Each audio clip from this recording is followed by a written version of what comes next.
नमस्कार दोस्तों, एक बार फिर से आप लोग का बहुत बहुत स्वागत है हमारे official YouTube channel Avision SSC bank exams पे। मैं हूं आप लोग के साथ उर्वशी सिंघी और आज का जो हमारा टॉपिक ऑफ डिस्कशन दोस्तों यहाँ पर रहने वाला है वो रहने वाला है top 10 current affairs based on 24 अप्रैल 2021। आशा करते हैं कि आप लोग सब लोग घरों में बिल्कुल अच्छे होंगे, सुरक्षित होंगे। सेशन को स्टार्ट करने से पहले दोस्तों मेरी आप लोगों से एक छोटी सी रिक्वेस्ट रहेगी कि जो भी हमारे चैनल पर नया जुड़ा है या फिर इन वीडियोस को पहली बार देख रहा है, make sure that you hit the subscribe button. Also, don't forget to press the bell icon. Also, share this video with your friends as well. सिर्फ इतना ही नहीं दोस्तों, अगर आप लोग चाहते हैं कि सेशंस की पीडीएफ आप लोग को मिल जाए तो डिस्क्रिप्शन में जाकर लिंक की हेल्प से सेशन की पीडीएफ को भी आप लोग अवेल कर सकते हो। और साथ ही साथ आप लोग हमारे ऑफिशियल टेलीग्राम चैनल अविजन इंस्टीट्यूट के ग्रुप को भी जरूर ज्वाइन कीजिए। और इसी के साथ साथ दोस्तों, अविजन लेकर आ गया है आप लोग के लिए डेली के साथ साथ वीकली, जी हाँ बिल्कुल वीकली और मंथली करंट अफेयर्स। अब दोस्तों करना क्या होगा, करना सिर्फ इतना सा काम है कि अविजन इंस्टीट्यूट की official website that is avision.co.in, avision.co.in पर जाकर आप लोगों को रजिस्टर करवाना है। और ध्यान रखना है रजिस्टर करवाते समय US20 कोड का इस्तेमाल करें ताकि आपको फ्लैट 20% का डिस्काउंट वहां पर अवेलेबल हो जाए। ये कोड आपका ऑनलाइन और ऑफलाइन दोनों एडमिशन्स के लिए वैलिड रहेगा दोस्तों। तो ये था पूरा जानकारी जो हमें आप लोग को यहाँ पर देनी थी। तो देर किस बात की दोस्तों, जल्दी जल्दी जुड़ जाइए और अपनी प्रिपरेशन को और मजबूत बना लीजिए विजन एसएससी बैंक एग्जाम्स के साथ। तो चलिए फिर बिना किसी देरी के स्टार्ट करेंगे आज के हमारे सेशन का पहला क्वेश्चन आप लोगों की स्क्रीन पर। Who among the following becomes the first Indian woman to scale Mount Annapurna, Nepal? तो दोस्तों नेपाल में सिचुएटेड माउंट अन्नपूर्णा को पहली कौन सी ऐसी महिला है जिसने क्या किया है, ऊंचाई को तय किया है उसकी। ठीक है, जब आपसे कुछ एग्जाम में क्वेश्चन पूछा जा सकता है, हम लोगों ने यहाँ पर आप लोगों से पूछा है। तो दोस्तों यहाँ पर आप लोग के पास ऑप्शंस रहेगा अरुणिमा सिन्हा, मालवत पूर्णा, प्रेमलता अग्रवाल, प्रियंका मोहित।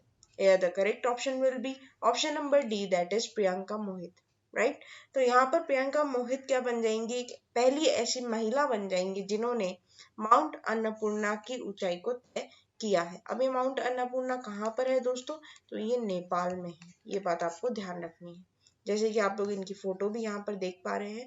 तो mountaineer Priyanka Mohit on April 16th, 2021 became the first woman from India to scale the 10th highest mountain in the world, that is Mount Annapurna.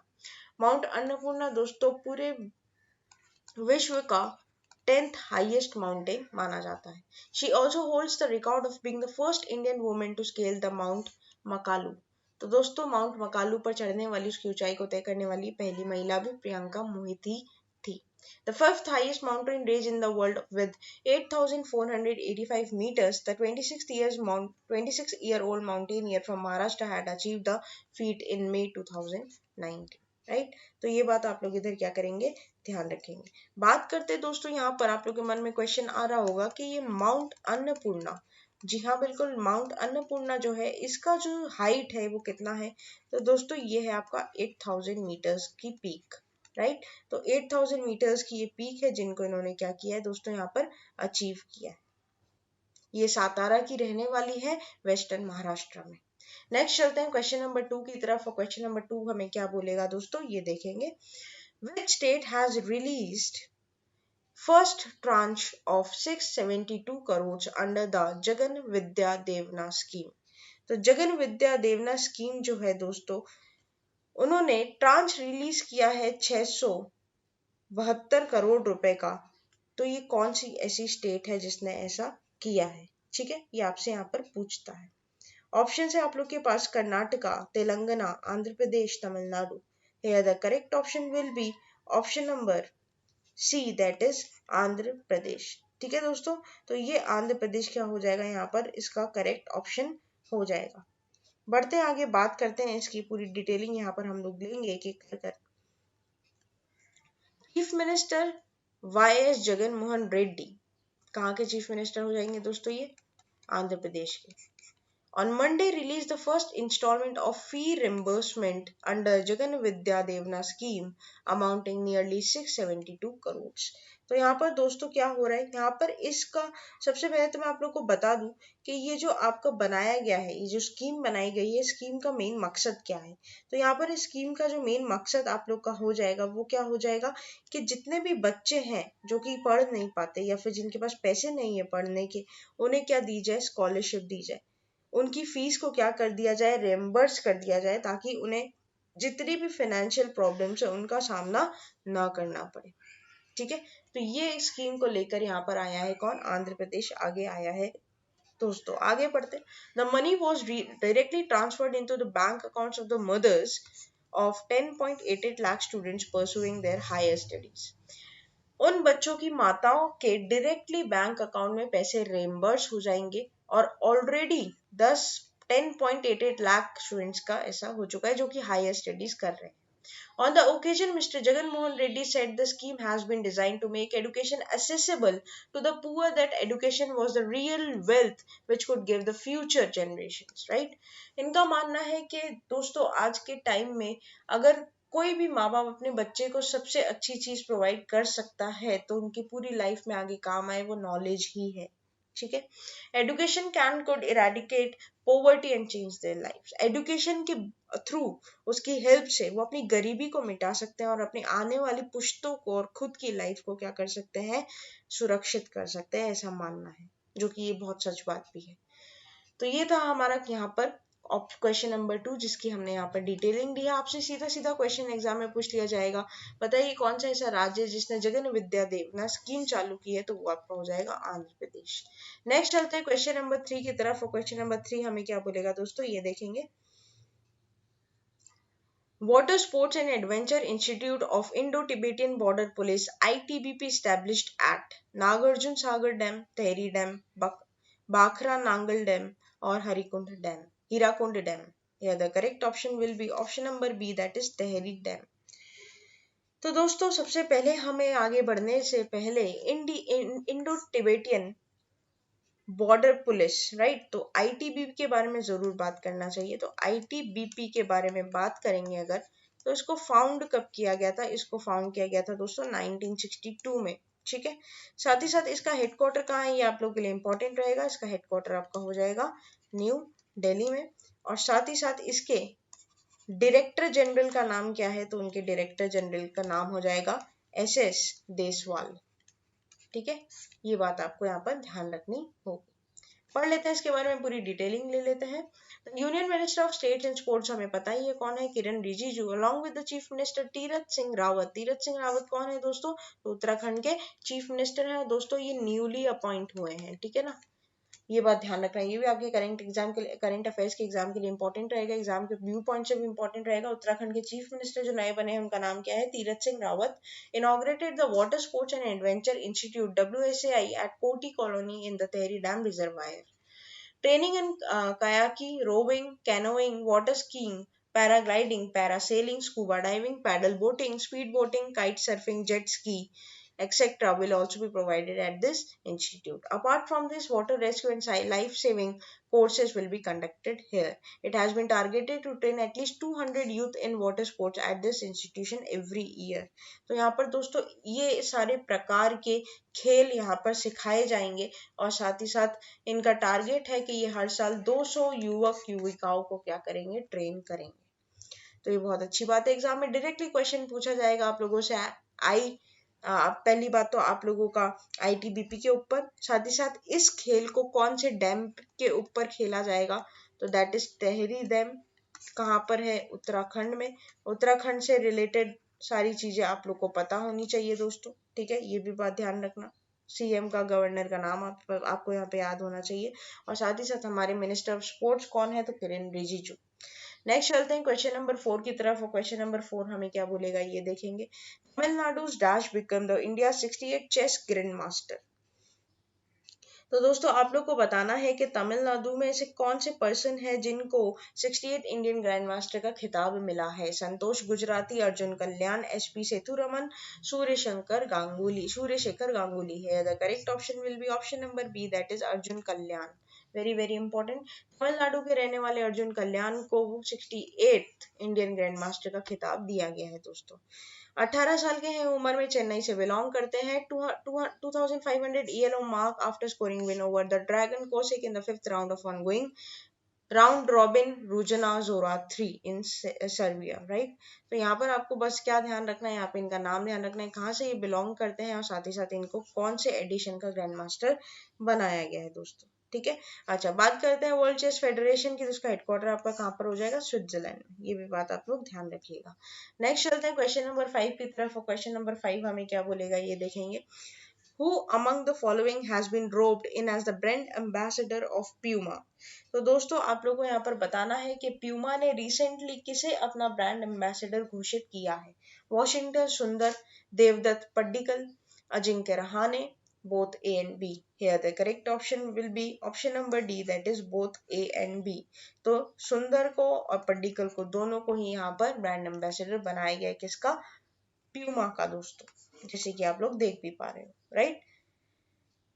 इसके बारे में पूरी हम लोग डिटेलिंग ले लेते हैं, और उससे पहले मैं आप लोग को बता दूं दोस्तों कि यहाँ पर प्यूमा की काफी सारे आप लोग ब्रांड एम्बेसडर पहले भी देख चुके हो, जैसे सुषमा वर्मा थी, KL राहुल थे, विराट कोहली थे, राइट, युवराज सिंह थे, ये सब भी यहाँ पर प्यूमा के रह चुके हैं brand ambassadors.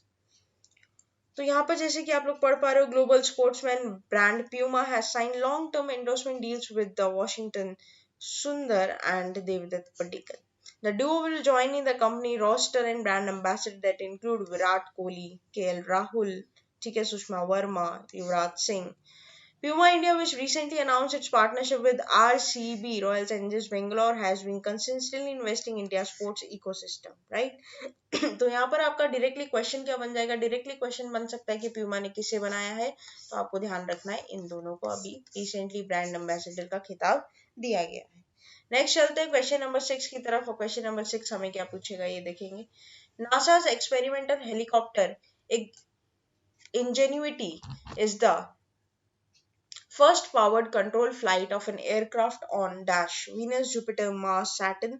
Here the correct option will be option number C, that is Mars, right? तो यहाँ पर मार्स पर जाने वाला पहला ऐसा एयरक्राफ्ट हो जाएगा दोस्तों, उसका नाम आप लोग का क्या है, ingenuity, right. This is going to be very very important from your exam point of view. इसके बारे में डेफिनेटली हम लोग पूरी चर्चा लेंगे दोस्तों। जैसे कि आप लोग अपनी स्क्रीन पर भी देख पा रहे हो, फोटो भी आप यहाँ पर देख पा रहे हैं दोस्तों।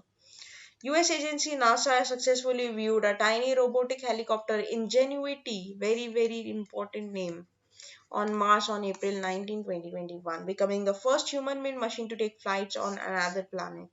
Ingenuity Mars helicopter successfully completed the first powered control flight by an aircraft on any other planet beside Earth 1915 on 19th April 2021. Ingenuity rose to 3 meters 9.8 feet, hovered there, and about 30 seconds becoming returning the surface of Mars with a total flight time of 39.1 seconds. After this historic feat, the engineers have named to takeoff and landing areas Jezero crater at Mars as Wright Brothers Field. Right, तो यहाँ पर दोस्तों exam point of view से important जो रहेगा इस helicopter का name ingenuity, and first human made ये फ्लाइट यहाँ पर रहेगी। ये हावर करता है दोस्तों, एक बात आपको ध्यान रखनी है, हावर का मतलब क्या होता है कि ये जमीन को टच नहीं करेगा, ये सिर्फ ऐसे हेलीकॉप्टर की तरह हावर करेगा, ठीक है। हावर करना होता है जब कोई सरफेस को टच नहीं करता है, सिर्फ उसके ऊपर ऊपर ही क्या करता रहता है, फ्लाई करता रहता है। तो इनके बीच में ये जो डिफरेंस रहेगा, ये जो डिफरेंस है जमीन से और इसके बीच में, ये जो रहेगा ये आपका 9.8 फीट का रहेगा, इससे नीचे ये नहीं उतर सकता। और कितने टाइम तक यहाँ पर रह सकता है, तो 30 सेकेंड्स तक ये यहाँ पर हावर कर सकता है दोस्तों, ये बात आपको ध्यान रखनी है, ठीक है। This is going to be important. Next चलते हैं क्वेश्चन नंबर 7 की तरफ, और क्वेश्चन नंबर 7 क्या बोलेगा ये देखेंगे। The world book and copyright Day is annual event organised on 20th April, 21st April, 22nd April, 23rd April. Here the correct option will be option number D, that is 23rd of April. World book and copyright day कब मनाया जाता है दोस्तों, 23 अप्रैल को, बहुत important है आप लोग के लिए। The world book and copyright day, जिसको international day of the book and world book day भी बोला जाता है. It is an event organized on April 23 by the UNESCO to promote the reading, publishing and copyright. The first book day was celebrated. कब मनाया गया था? 1995 में, right? April 23 is chosen because marks the birth and death of several prominent authors, for instance William Shakespeare. तो 23 अप्रैल को दोस्तों कई जन्म और मरण दिन माने जाते हैं किसके? बहुत ही जाने माने ऑथर्स के, जैसे कि विलियम शेक्सपियर भी. तो उन्हीं के बस चर्चा में ये क्या रख दिया गया है, इस दिन को world book and copyright day रखा गया है. डायरेक्टली आपसे एग्जाम में क्वेश्चन पूछ लिया जाएगा, बताइए world book and copyright day आपका कब मनाया जाता है? That is on 23rd of April every year. किसके द्वारा, कौन सी संस्था है? तो ये हो जाएगा यूनेस्को. ठीक है, ध्यान रखिएगा. अब दोस्तों इसके बारे में अगर मैं आपको और डिटेलिंग देना चाहूँ तो हाँ, मुझे यहाँ पर जरूर आप लोगों को बताना चाहिए ये, या फिर आप भी मुझे बता सकते हैं कमेंट सेक्शन में लिखकर कि ये जो हमारा यूनेस्को है, राइट, तो हमारे यहाँ पर जो यूनेस्को है इसका हेडक्वार्टर कहाँ है, और साथ ही साथ इसके जो रिसेंट चेयरमैन रहेंगे वो कौन रहेंगे, कहाँ रहेंगे, ये बात भी आप लोग बता सकते हो मुझे कमेंट सेक्शन में लिखकर. जैसे कि एग्जांपल मैं आप लोगों को दे दूं, जैसे यूनेस्को का दोस्तों फॉर्मेशन डे क्या है, चलो हम ही बात कर लेते हैं. 4 नवंबर 1946. और साथ ही साथ इसका हेडक्वार्टर कहाँ है, तो इसका हेडक्वार्टर है आपका पेरिस, फ्रांस में, है ना. अब आप लोग क्वेश्चन में मुझे बताओगे डायरेक्टर जनरल का नाम. आप मेरे को कमेंट सेक्शन में लिखकर यहाँ पर बताओगे यूनेस्को के डायरेक्टर जनरल का नाम क्या है. ये आपके लिए आज का होमवर्क रहेगा. नेक्स्ट चलते हैं क्वेश्चन नंबर 8 की तरफ. वो क्वेश्चन नंबर 8 हमें क्या बोलेगा ये देखेंगे. What was the profession of Kishore Nandlaskar who has passed away recently. Kishore Nandlaskar दोस्तों जो कि जिनका रिसेंटली देहांत हुआ है, डिमाइस हुई है, डेथ है, और बिचुरी आपके एग्जाम के लिए बहुत इंपॉर्टेंट रहती है, उनका प्रोफेशन क्या था. Entrepreneur, actor, painter, mountaineer. Here the correct option will be option number B, that is actor. तो दोस्तों वेटरन एक्टर, जाने माने मशहूर हस्ती, फोटो आप देख पा रहे हैं यहाँ पर, किशोर नंदलास्कर, इनका क्या हो चुका है, देहांत हो चुका है, और ये डेथ की वर्ष 81 ईयर्स के थे, और इनकी डेथ दोस्तों कोविड-19 की वजह से हुई. बहुत ही popular face in both the Marathi and the Hindi films has passed away due to COVID-19 complications and he was 81 years of age. बहुत जाने माने इन्होंने रोल किए हैं दोस्तों, खाकी में, वास्तव में, सिंघम में, जिस देश में गंगा बहती है, सिम्बा, बहुत सारी ऐसी मूवीज थी इनकी जानी मानी, बहुत अच्छे एक्टर ये रह चुके हैं दोस्तों. And he was last seen in the Mahesh Manjrekar web series 1962 The War in the Hills. तो इन्होंने वेब सीरीज भी, आपको पता ही जब से कोविड चालू है वेब सीरीज की दौर बहुत चल रही है दोस्तों, काफी जाने माने एक्टर वेब सीरीज पर आते हैं, ठीक है, अपने आप की भूमिकाएं प्रदर्शित करते हैं हमें. तो इन्हें लास्ट देखा गया था, महेश मांजरेकर की वेब सीरीज बनाई है जिनका नाम है 1962 the war in the hills, right. तो ये बात आपके लिए इंपॉर्टेंट यहाँ पर रहेगी. नेक्स्ट चलते हैं क्वेश्चन नंबर 9 की तरफ. और क्वेश्चन नंबर 9 हमें क्या बोलेगा देखेंगे. Idriss Deby Itno has passed away and he was president of which country. South Sudan, Chad, Niger, Mali. Here the correct option will be option number B, that is Chad. The President of Republic of Chad, Idriss Déby, has passed away following a confrontation with the rebels after he suffered wounds on the battlefield. And he had ruled the Central African nations for more than 3 decades and even declared the winner in 2021 president election. इनकी देहांत दोस्तों battlefield में कुछ wounds, चोट की वजह से, काफी गहरी चोट इन्हें लगी, तो इनका यहाँ पर देहांत हो गया. ठीक है, आपसे एग्जैक्टली एग्जाम में पूछ लिया जाएगा, बताइए कौन थे, कहाँ से बिलोंग करते थे, कौन से राज्य के प्रेसिडेंट थे, तो रिपब्लिक ऑफ चैड. ठीक है, नेक्स्ट चलते हैं क्वेश्चन नंबर 10 जो कि आज के हमारे दोस्तों सेशन का लास्ट क्वेश्चन यहाँ पर रहेगा. UN English Language Day and UN Spanish Language Days are observed globally on April 23rd, April 22, April 20, April 18. Here the correct option will be option number A, that is April 23rd. UN English Language Day और UN Spanish Language Day आपका कब मनाया जाता है? 23 अप्रैल को दोस्तों मनाया जाता है हर साल. Very very important. The UN English Language Day and Spanish Day is observed globally on 23rd of April and it marked both the birthday and the death day of William Shakespeare. Right, मैंने बताया भी था आपको William Shakespeare का जन्म और मरण दिन, राइट.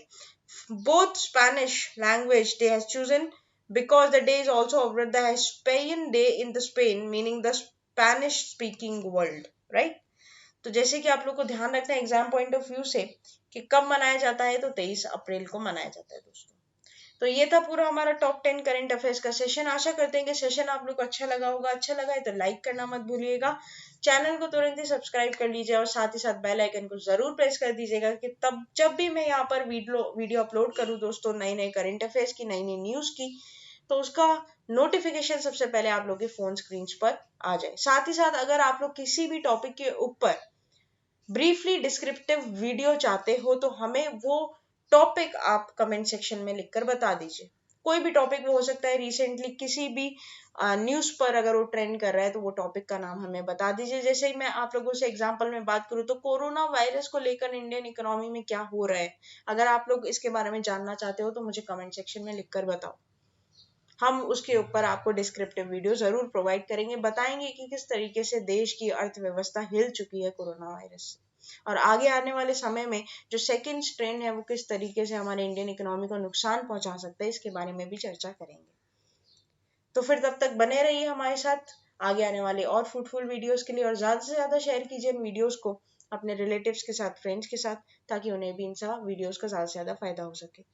तब तक के लिए बने रहिए हमारे साथ। Thank you so much and have a nice day.